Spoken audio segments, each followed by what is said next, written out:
चलिए देखिए, यहाँ पर सबसे पहले मानव हृदय के बारे में देखेंगे कि कहाँ से ब्लड आता है और कहाँ तक जाता है। सबसे पहले ये थोड़ा सा पार्ट समझेंगे एक नॉर्मल भाषा में।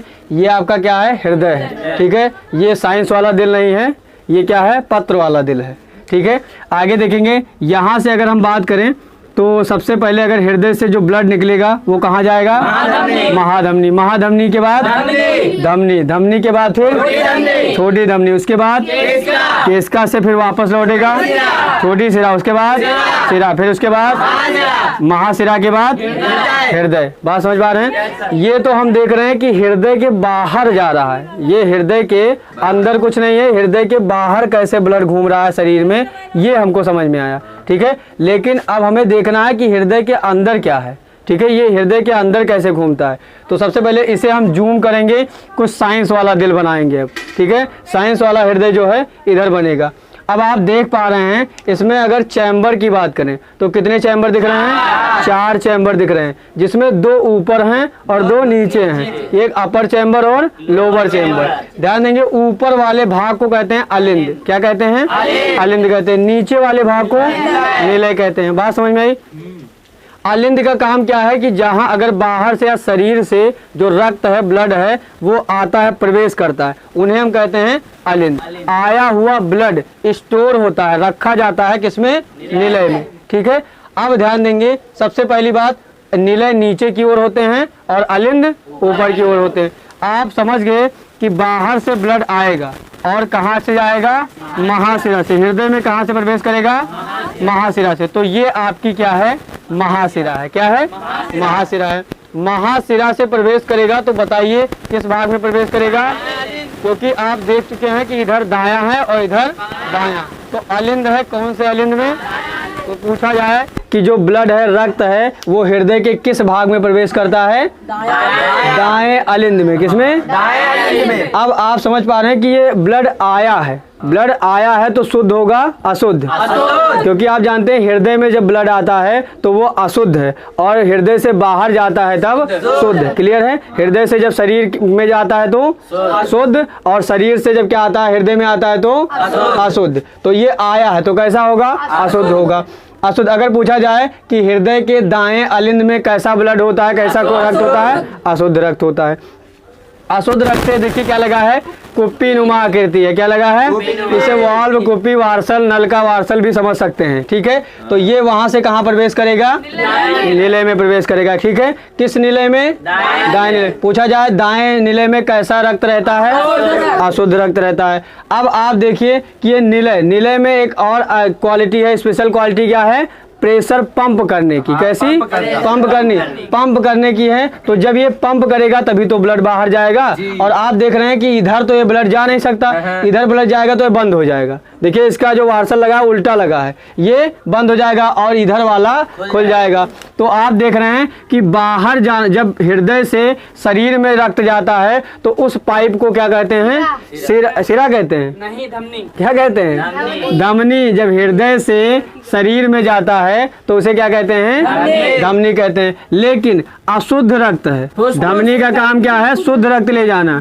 तो इसलिए बाहर गया तो धमनी, लेकिन जो शुद्ध रक्त ना होकर के अशुद्ध रक्त है, इसलिए इसका नाम क्या है? फुफ्फुस धमनी। क्योंकि ये अपवाद यानी उल्टा काम करती है। क्या करती है? उल्टा काम। सभी धमनियों का उल्टा काम करती है, ठीक है। अब देखेंगे ये बाहर हो गई। अब बाहर यानी कि अब चाहिए इस अशुद्ध रक्त को चाहिए शुद्ध रक्त। क्या चाहिए? शुद्ध रक्त। तो आगे आप समझ चुके हैं कि उधर फेफड़ा कूपिकाओं तक पहुंच चुका है ऑक्सीजन, और ये फेफड़ा क्या करता है? ऑक्सीजन देता है। क्या देता है? फेफड़ा के पास क्या मिलता है? हीमोग्लोबिन। क्या मिलता है? हीमोग्लोबिन का क्या काम है? शुद्ध रक्त को अशुद्ध रक्त को लेकर शुद्ध रक्त। इतना सिंपल से भाषा में ऑक्सीजन मिलाना क्या काम है? ठीक है, अशुद्ध रक्त में ऑक्सीजन मिला करके वापस भेज देना, ठीक है। और ये हीमोग्लोबिन करता है, यानी हीमोग्लोबिन ने क्या किया? अशुद्ध रक्त में ऑक्सीजन मिलाया तो वो क्या हो गया? शुद्ध हो गया। शुद्ध रक्त और अशुद्ध रक्त में मात्र इतना, शुद्ध रक्त और अशुद्ध रक्त में मात्र इतना अंतर है कि ऑक्सीजन है तो शुद्ध रक्त, ऑक्सीजन नहीं है उसमें तो अशुद्ध रक्त। अब बात करेंगे तो ये फेफड़ा के पास क्या होगा? हीमोग्लोबिन होगा। हीमोग्लोबिन क्या करेगा? इस अशुद्ध रक्त में ऑक्सीजन मिला करके और फिर उसे क्या कर देगा? शुद्ध कर देगा। फिर ये चाहिए कहाँ जाना है अब ये आता है, उसके बाद प्रवेश करता है किसमें अलिंद में, किसके बाएं अलिंद में। तो जिससे प्रवेश करेगा, यानी जब शरीर से हृदय में आती है कोशिका, शरीर से हृदय में जब रक्त आता है तो किससे आएगा, सिरा से आएगा। लेकिन सिरा का काम है अशुद्ध रक्त ले जाना। क्या काम है, अशुद्ध। और ये कैसा ले जा रहा है, शुद्ध। तो ये उल्टा काम, यानी ये शुद्ध ले जा रहा है, तो इसलिए इसका नाम सिरा ना होकर के फुफ्फुस सिरा हो जाएगा। बात क्लियर है। फिर अब आपसे पूछा जाए कि हृदय के दाएं अलिंद में कैसा रक्त, शुद्ध रक्त, क्योंकि अब ऑक्सीजन वहां से मिल चुका है। क्या है, ऑक्सीजन मिल चुका है। अब ऑक्सीजन क्या करेगा, अलिंद से फिर कहाँ पहुंचेगा, नीले।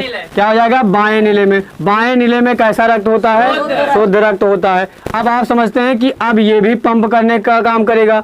आप ध्यान दीजिए कि अब ये कहाँ जाएगा, शुद्ध रक्त भी हो चुका है, अब इसे बाहर की तरफ भेजना है। इधर तो जाएगा नहीं क्योंकि ये बंद हो जाएगा, जैसे प्रेशर लगेगा।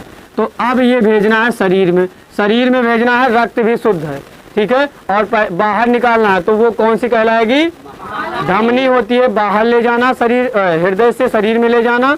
और लेकिन ये क्या है, शुद्ध रक्त है, तो क्या हो जाएगी, महाधमनी हो जाएगी। क्या हो जाएगी, महाधमनी। अब महाधमनी आते हैं आगे, और कैसे पहुंचती है, जब हृदय से निकली महाधमनी, और महाधमनी से किस में जाएगा, धमनियों में बढ़ जाएगा। फिर धमनी से छोटी छोटी धमनियों में बढ़ जाएगा, और उसके बाद कहाँ पहुंचेगा, केशिका में पहुंचेगा। कहाँ, केशिका। अब केशिका से फिर वापस आएगा, यहाँ चेंज होगा।